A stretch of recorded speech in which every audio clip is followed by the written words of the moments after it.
तब कपिल भगवान बोले, माँ मैं आज आपको अध्यात्म योग का रहस्य बतलाता हूं, बहुत ध्यान से सुनिए। इसको कपिल भगवान का सांख्य योग कहते हैं।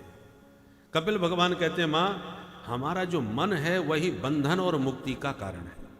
विषयों में रमण करता है मन तो ये संसार में बांध देता है, और यही मन जब भगवान के चरणों में रमण करने लगता है तब यही मन मुक्ति का साधन भी बन जाता है।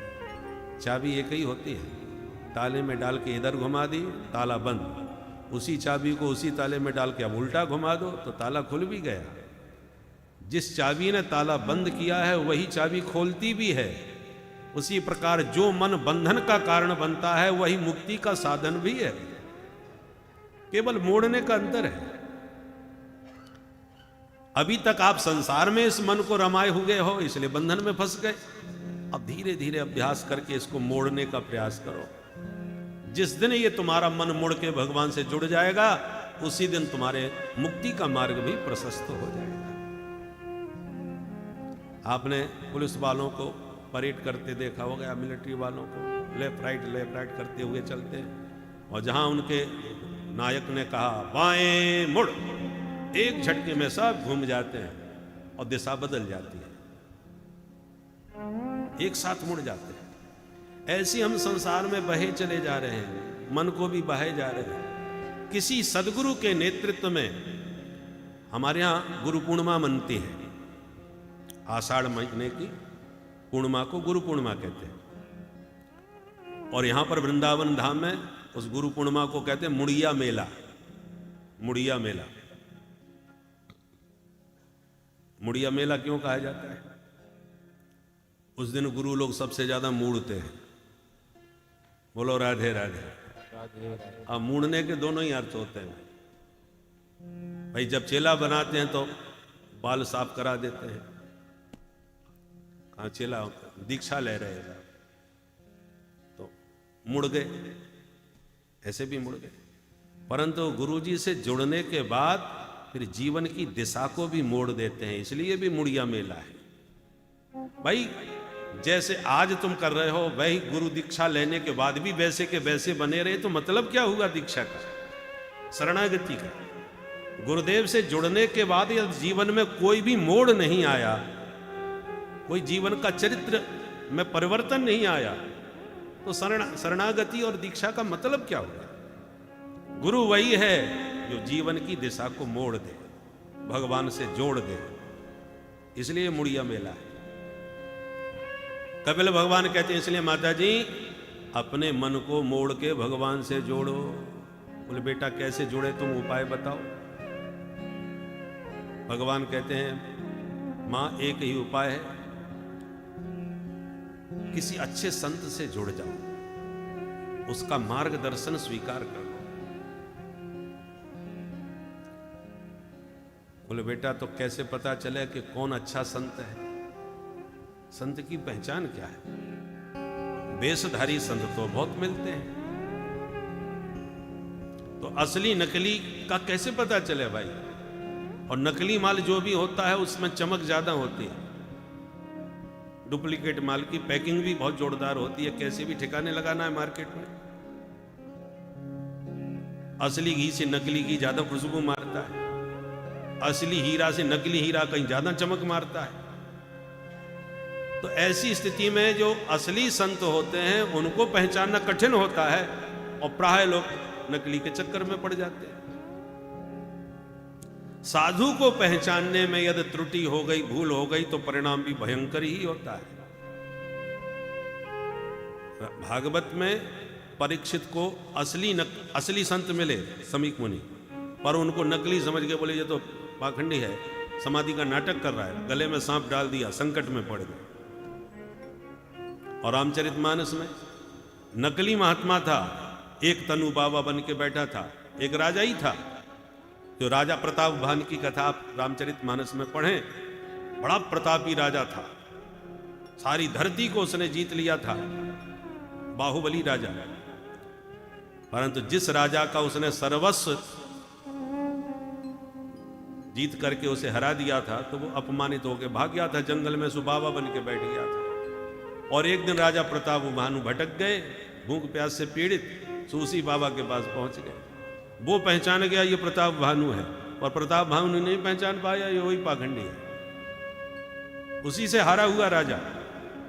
फिर उसने जो माया जाल रचाया, अब वो कथा के विस्तार में नहीं जाएंगे, आप रामचरितमानस में पढ़ लें कि उसी ने प्रताप भानु को प्रेरित किया कि तुम ब्राह्मणों का आशीर्वाद लोगे तो अमर हो जाओगे, बस शर्त यह है ब्राह्मणों को भोजन मैं बनाऊंगा, तुम पवाओगे, और जो भी तुम्हारे यहाँ भोजन पाएंगे वो सारे ब्राह्मण तुम्हारे बस में हो जाएंगे, और ब्राह्मणों के आशीर्वाद के कवच में तुम अजर अमर हो जाओगे। वो आ गया बातों में। सबरे ब्राह्मण नौत दिए, वो पाखंडी ने जाकर के रसोई में मांस मिला दिया, उल्टा सीधा भोजन बना दिया, और परोसने वाले प्रताप भानु सब ब्राह्मण पाने के लिए जैसे ही परोसे, आकाशवाणी हुई, ब्राह्मणों भोजन मत करना, भोजन में मांस मिला हुआ है। जो इतना सुना ब्राह्मण क्रुद्ध हो गए, शाप दिया सर्वनाश हो जाए। दुष्ट प्रताप भानु, हमारा धर्म भ्रष्ट कर दिया होता तुमने। या दुष्ट तू राक्षस बन जा, कुल सहित तेरा समूल विनाश हो। सब ब्राह्मणों ने कुपित होकर शाप दिया, घबरा गया राजा। परिणाम यह हुआ कि वही प्रताप भानु सकुल नष्ट हो करके रावण बना। वो प्रताप भानु रावण बना, उसका जो भाई था धर्मरुचि वो विभीषण बना, एक अरिमर्दन उसका भाई दूसरा था वो कुंभकर्ण बना, पूरे परिवार सहित निशाचर बन गए। ये पाखंडी बाबा के चक्कर में पड़ के सर्वनाश हुआ। इसलिए दोनों तरफ से खतरा है, असली को नकली और नकली को असली। इसलिए इस मामले में बहुत सावधानी की आवश्यकता है। तो माता ने पूछा फिर पता कैसे चले असली कौन है? कपिल भगवान कहते हैं केवल वेशभूषा से नहीं, वेश तो बहुत कोई भी असली बढ़िया वेश बना सकते, वेश बनाने में कितनी देर लगती है, लक्षणों से महापुरुषों को पहचानना चाहिए। क्या लक्षण है? तो 5 लक्षण बतला रहे हैं संतों के। बोले तितिक्षवः कारुणिका सुहृदः सर्वदेहिना अजात शत्रव शांता साधव साधुभूषण साधव साधुभूषण। ये साधुओं के लक्षण हैं, साधुओं के असली आभूषण हैं। क्या? तितिक्षवः पहला आभूषण। तितिक्षा माने द्वंद्वों को सहन करने की सामर्थ्य, इसको तितिक्षा कहते हैं। सर्दी गर्मी, लाभ हानि, मान अपमान, सारे द्वंद्वों में जो समान भाव से रहे उसको तितिक्षु कहते हैं। आप माला पहना के आरती उतार के पाद प्रक्षालन करके उनकी खूब महिमा गाओ तो वो गदगद नहीं होते कि देखो हमारी कितनी पूजा जय जयकार हो रही है। और यदि आप उन्हें धक्का मार के भगा दो बाबा भाग यहां से, तो वो बहुत दुखी नहीं होते कि मेरी बेइज्जती हो गई, अपमान हो गया। और एक बात ध्यान रखें, सम्मान पाने में आपको यदि सुख मिल रहा है तो अपमान पाके दुख भी पक्का मिलेगा। और सम्मान का कोई प्रभाव आपके चित्त पर नहीं पड़ रहा, आप बिल्कुल सहज भाव से बैठे हो गए हैं सम्मान पाते हुए भी, तो अपमान का भी आपके चित्त पर कोई प्रभाव नहीं पड़ेगा, उसको भी आप पचा सकेंगे। पहले सम्मान पचाना आ जाए तो अपमान पचा पाओगे। सम्मान में गदगद हैं तो अपमान में निश्चित रूप से आप दुखी हुए बिना नहीं रह सकते। और संत वो हैं जो दोनों में समान सहज रहते हैं, ऐसे तितिक्षु संत होते हैं। दूसरा लक्षण कारुणिका, उनमें करुणा बहुत अधिक होती है। उन्हें अपना कष्ट दिखाई नहीं पड़ता, पर किसी भी व्यक्ति के कष्ट को वो देख नहीं पाते। दूसरा का दुख उन्हें सहन नहीं होता।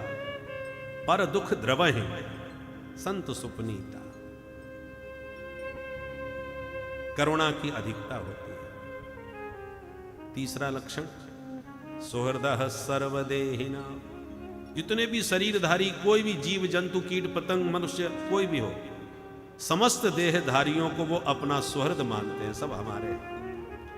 क्योंकि सबके अंदर उसी आत्मा का दर्शन करते हैं। जो आत्मा हमारे भीतर वही इनके भीतर, वही पंचभूतों से इनका शरीर बना है, उसी पंचभूतों से मेरा। इस नाते वो सबको अपना सुहृद मानते हैं, किसी को स्वप्न में भी कभी कष्ट नहीं देना चाहते। इसलिए साधु से होए न कारज हानि। अब यहां एक प्रश्न उठ सकता है, हमने तो हजारों कथा पढ़ी भी हैं और भागवत में भी आप कहते हो फलाने बाबा ने शाप दिया, जा तू मगर बन जा, जा तू हाथी बन जा, जा तू सांप बन जा। ऐसे बात बात पे तो महात्मा लोग शाप दे देते हैं और आप कहते हैं साधु से होए ना कारज हानि, साधु से कभी किसी को हानि नहीं होती। तो ये क्या हानि नहीं है? जो संत शाप दे देते हैं क्या ये हानि नहीं पहुंचा रहे? देखिए, संतों ने शाप दिया, ये कथा आप सुनेंगे, और एक भी प्रसंग ऐसा नहीं होगा कि संत ने जिसको भी शाप दिया हो उसे भगवान से न मिलाया। संत ने शाप दिया है तो जिसको शाप मिला है उसे भगवान भी मिले। तो साधु का शाप यदि भगवान से मिला दे तो ये कल्याण नहीं हुआ तो क्या हुआ? पतन नहीं हुआ। शाप में, कोप में भी कृपा छुपी रहती है। चाकू डॉक्टर के भी हाथ में होता है और चाकू डाकू के हाथ में भी होता है। डाकू का हाथ चाकू मारने के लिए होता है, डॉक्टर के हाथ का चाकू बचाने के लिए होता है। ऑपरेशन करते समय वो भी चाकू चलाता है, पेट भी फाड़ता है, हो सके तो अंग को भी काटता है, परंतु उसका उद्देश्य स्वस्थ करके आपके शरीर को निरोगी करना होता है। डॉक्टर की उस क्रूरता में कृपा छुपी हुई है। इसलिए संत का कोप भी कल्याणप्रद होता है, क्योंकि वो कल्याण रूप होते हैं। चौथा लक्षण अजात शत्रवः, अजात शत्रु होते हैं। स्वप्न में भी कभी किसी को अपना दुश्मन नहीं मानते, क्योंकि दुश्मनी करें तो किसी दूसरे से करें, और जो सब में अपने ही प्रभु का दर्शन कर रहे हैं वो दुश्मनी किसी से कैसे करें? निज प्रभुमय देखें जगत, कहीं सन करें विरोध। ऐसे समझो ये पूरा शरीर हमारा है, हाथ पैर नाक कान कुछ भी कहो। अब कदाचित हमारे शरीर के अंग आपस में लड़ बैठे तो आप किसके पक्ष में जाओगे? हाथ पैर लड़ रहे हैं तो हाथ का साथ दोगे कि पैर का? कई बार ऐसा हो जाता है कि हमारा भोजन करते करते जीभ कट गई, प्राय सबके अनुभव में होगा, और जीभ कटते ही हम मुंह पकड़ के बैठ गए, खाना छूट गया हमारा। किसी ने पूछा साहब भोजन क्यों नहीं कर रहे? अरे भाई साहब क्या करें, जीभ कट गई। अरे किसने काटी? आप बोले हमारे दांतों से कटी। अरे राम राम। अब वो आपको भड़काने की कोशिश करे दांतों के विरुद्ध। भाई तुम्हारे दांत बड़े दुष्ट हैं, इकलौती प्यारी सी सुकुमारी कोमल सी जिह्वा, और ये दुष्ट लोग 32 संख्या में चारों तरफ उसको घेर के खड़े हैं। जहां मौका मिला नहीं कि उस बेचारी पर हमला किया नहीं। आपने कहा भाई साहब बिल्कुल ठीक कह रहे हो, 5 बार पहले भी ऐसे ही कटी थी। अच्छा, इसका मतलब उस बेचारी पर बहुत दिनों से अत्याचार इनके द्वारा किया जा रहा है। उखाड़ के फेंक दो इन दांतों को। कितना भी जोशीला आपको भाषण दे तो क्या दांतों पर क्रोध आ जाएगा? कभी किसी को नहीं आने वाला, क्योंकि इतना विवेक सबके पास है कि कितने भी दुष्ट सही पर हैं तो हमारे ही दांत। जिह्वा के कटने का दर्द तो हम भोग ही रहे हैं, दांत तोड़ देंगे तब भी दर्द हमको ही होना है, किसी और को दर्द थोड़ी होगा। भागवत में स्पष्ट यही उदाहरण है। जिह्वाम क्वचित संदसति त्वदद्भि तद वेदनायाम कतमाय कुप्पे यदंग मंगेन निहन्यते क्वचित क्रुद्धेत कस्मै पुरुषस्व देहे। अरे देह का प्रत्येक अंग तुम्हारा है, किसी अंग से कोई चोट लग जाए तो आप उसे काटोगे, मारोगे नहीं, क्योंकि उसके मारने में भी आपको ही कष्ट उठाना पड़ेगा, दर्द आपको ही होगा। तो जो विवेक हमें इस शरीर तक सीमित है, यही विवेक विराट रूप से संतों को सबके शरीर में दिखाई पड़ता है। समस्त शरीरधारी उन्हें अपने नजर आते हैं, इसलिए वो कभी स्वप्न में भी किसी का अहित सोच भी नहीं सकते। सदा उनके हृदय की एक ही भावना रहती है, सर्वे भवन्तु सुखिनः सर्वे सन्तु निरामया सर्वे भद्राणि पश्यन्तु मां कश्चित दुख भाग भवे, कोई दुखी ना हो। ऐसा विराट चिंतन जिनके चित्त में चलता है वे ही सच्चे संत होते हैं। और पांचवा लक्षण बताया शांता। संत का चित्त हमेशा शांत रहता है, वो अशांत कभी नहीं होता।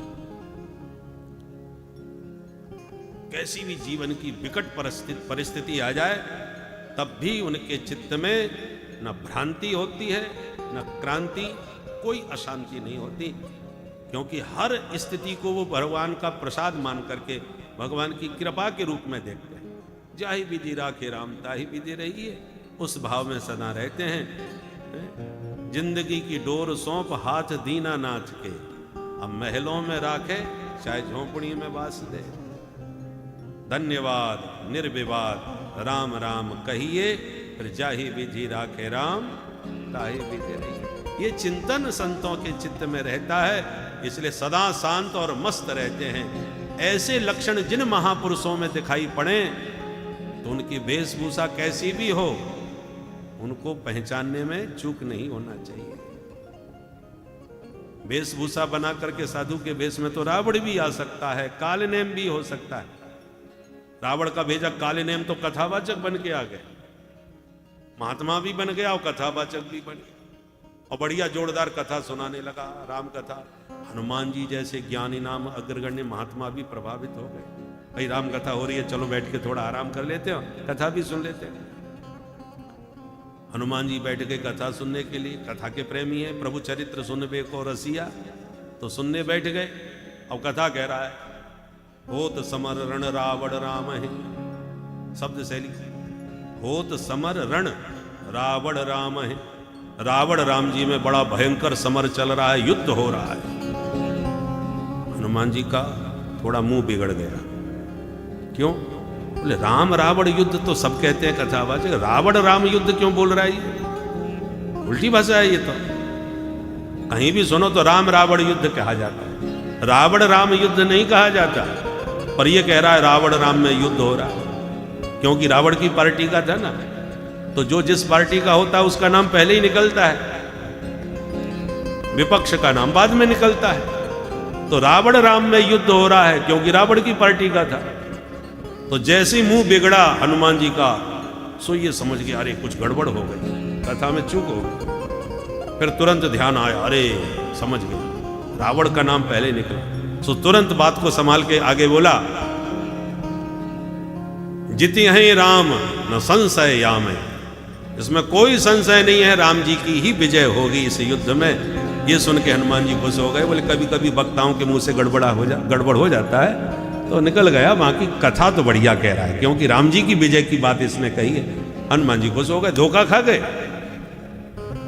तो कालनेम जैसा राक्षस साधु वेश बना के वक्ता की पीठ पर बैठ करके हनुमान जी जैसे सकल गुण निधान को भी प्रभावित कर सकता है। राक्षसों में भी कोई कम शक्ति नहीं होती।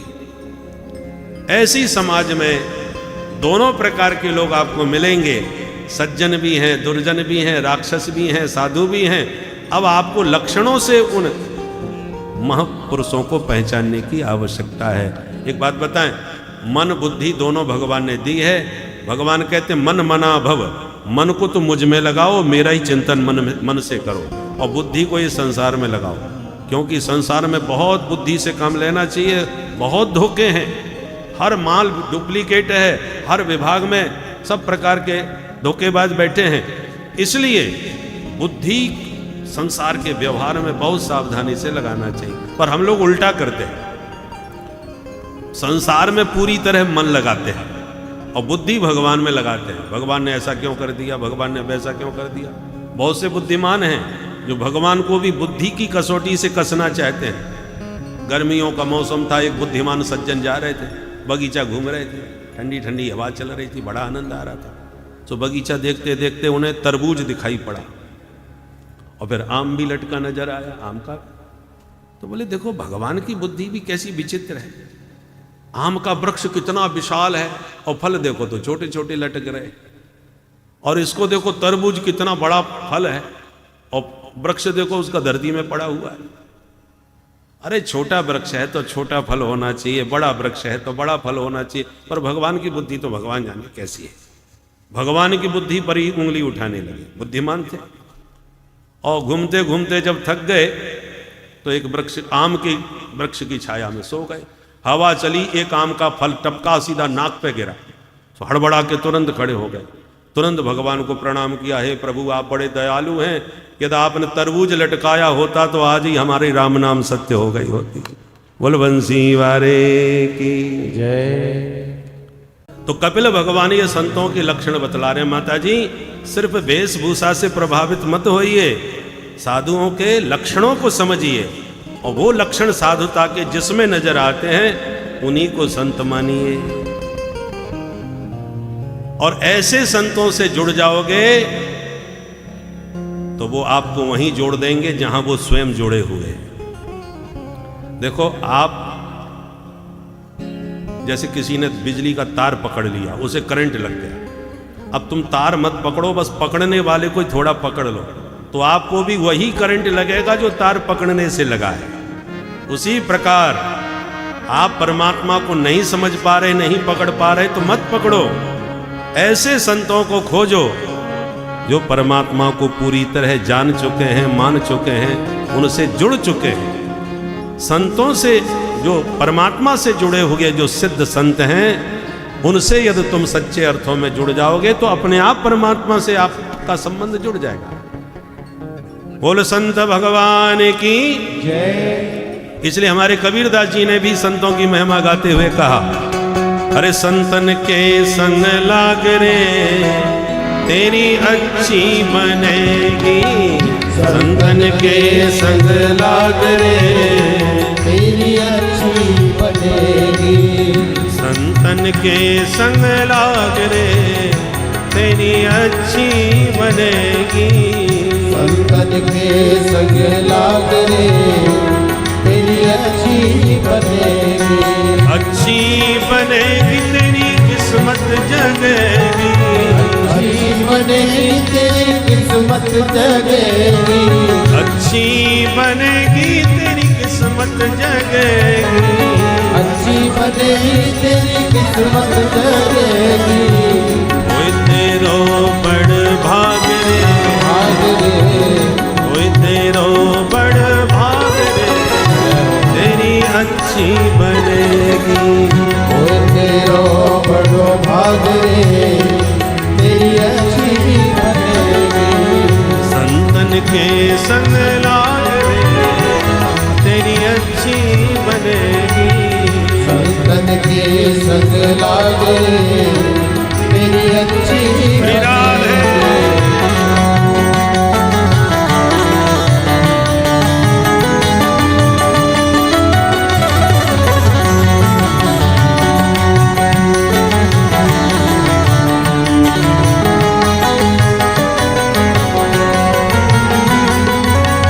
संतन संग करी पुण्य कमाई, संतन संग करी पुण्य कमाई, पुण्य कमाई कर पुण्य कमाई, पुण्य कमाई कर पुण्य कमाई। बहुत से लोग संतों के साथ इसलिए भी जुड़ जाते हैं कि महाराज जी के साथ घूमो तो चकाचक माल भी खाने को मिलते हैं और लिफाफे भी तगड़े मिलते हैं, तो इस चक्कर में भी बहुत से लोग लग जाते हैं। पर इसी चक्कर में मत रखना, तो क्यों जुड़े?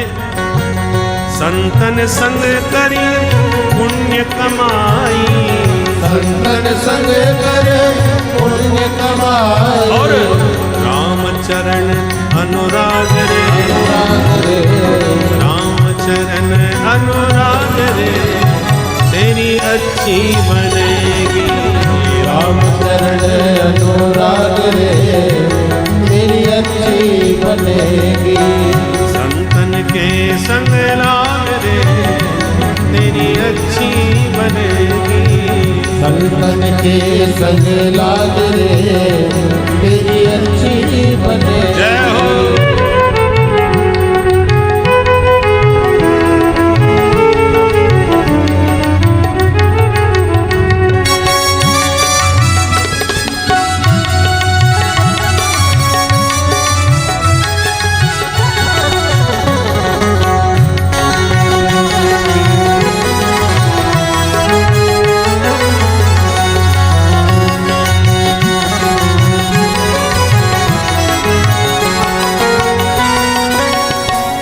कहत कबीर राम सुमिरन में, कहत कबीर राम सुमिरन में, राम सुमिरन में सिया राम सुमिरन में, राम सुमिरन में सिया राम सुमिरन में।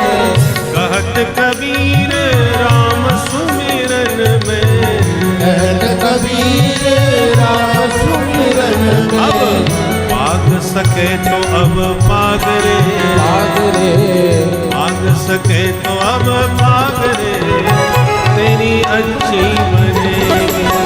पाग सके तो अब पाग रे, तेरी अच्छी बनेगी। संतन के संग लाग रे, तेरी अच्छी बनेगी। संतन के संग लाग रे, तेरी अच्छी बनेगी। तेरी बिगड़ी बने, ओ तेरी बिगड़ी बने, तेरी किस्मत जगे, तेरी किस्मत जगे, तेरी अच्छी बनेगी। बोल संत भगवान की जय। तो इस प्रकार संतों की महिमा बताई, उनके लक्षण बतलाए और कहा मां सताम प्रसंगान मम वीर्य संविदो।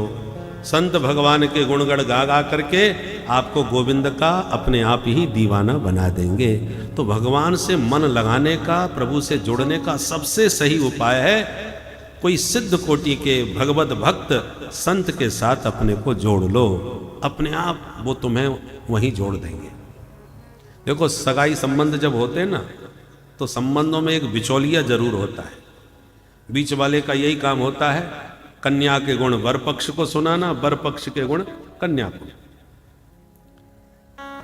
तो बिचौलिया के माध्यम से ही संबंध बनता है, पर बिचौलिया वही बढ़िया होता है जो वर पक्ष से भी परिचित हो और कन्या पर। तो जो माया के अधीन नाच रहे हैं उनका नाम है जीवात्मा, और माया में हमारे बीच रहते हुए भी जो माया से मुक्त हो गए उनका नाम है महात्मा, और जो माया को भी अपने इशारों पर नचा रहा है उसका नाम है परमात्मा। तो परमात्मा और जीवात्मा के बीच की कड़ी है महात्मा। महात्मा दोनों से जुड़े हैं, ईश्वर से भी जुड़े हैं, जीवों से भी जुड़े हैं। तो ईश्वर के ध्यान में जब बैठते हैं तो भगवत कृपा पात्र जीवों को भगवान से जोड़ते हैं। प्रभु इन जीवों पर कृपा कीजिए, भगवान से प्रार्थना करते हैं। तो भगवान करुणार्द्र होकर के कृपा करने को दौड़ते हैं। और जब हम जीवों के बीच में आते हैं तो हमें भगवान की कथा सुना सुना के, भगवान की करुणा कृपा की महिमा गा गा के भगवान से जोड़ते हैं। तो जीव भगवान की कथा सुन करके प्रभावित होता है और भगवान जीव की व्यथा सुन करके द्रवित होते हैं, और तब महात्मा के द्वारा जीवात्मा परमात्मा का मिलन कराया जाता है। उदाहरण के लिए देख लिए, सुग्रीव है जीवात्मा, हनुमान जी हैं महात्मा और राम जी हैं परमात्मा। सुग्रीव रूपी जीवात्मा ने हनुमान जी जैसे महात्मा का संग कर लिया और अपने से ज्यादा भरोसा हनुमान जी की दृष्टि पर किया, और जैसे ही राम जी आए तो सुग्रीव तो शत्रु समझ के भागने लगा। पठे बाल होए मन मेला, भागो तुरत तजो यह सैला। भागने की भूमिका बनाई, परंतु कहा हनुमान तुम जाके पता लगाओ ये कौन है, तुम जो कहोगे वही करूंगा। ये भरोसा, ये समर्पण हनुमान जी के प्रति। तब हनुमान जी गए, राम जी को पहचाने, कंधे पर बैठाए और लाके सुग्रीव से मिला करके मित्रता भी दोनों की करा दी। तब हनुमंत उभय दिशा की सब कथा सुनाए, पावक साखी देय कर जोनी प्रीत दृढ़ाए। तो जीवात्मा परमात्मा का मिलन एक बिचौलिया महात्मा के माध्यम से ही संभव हो सकता है। इसलिए जीवन में किसी महापुरुष का अनुग्रह अवश्य प्राप्त करना चाहिए। अष्टांग योग का वर्णन किया कपिल भगवान ने। यम, नियम, आसन, प्राणायाम, प्रत्याहार, धारणा, ध्यान, समाधि का रहस्य समझाया। जीव माँ के गर्भ में कैसे कष्ट पाकर के जन्म लेता है उसका चित्रण किया, और अंत में देवहूति माँ गदगद होके बोली, बेटा तेरे सारे उपदेश का सार यही समझ में आया कि जिसकी वाणी में भगवान का नाम है वो चांडाल भी होगा तो भी उसके कल्याण में कोई संदेह नहीं रह सकता। और द्विज श्रेष्ठ ब्राह्मण कुल में जन्म लेकर के भी जो भगवान से विमुख हो गया वो अपना भी कल्याण नहीं कर सकता, तो अन्य का किसी का क्या कल्याण करेगा। और यूँ कह करके भगवत प्रेम में ऐसी डूब गई माता देवहूति कि उनका शरीर सरिता में परिणत हो गया है, नदी के रूप में। और माँ से विदा लेकर भगवान सागर के तट पर गए, और आज भी कपिल भगवान गंगा सागर में विराजमान हैं। बोल कपिल भगवान की जय।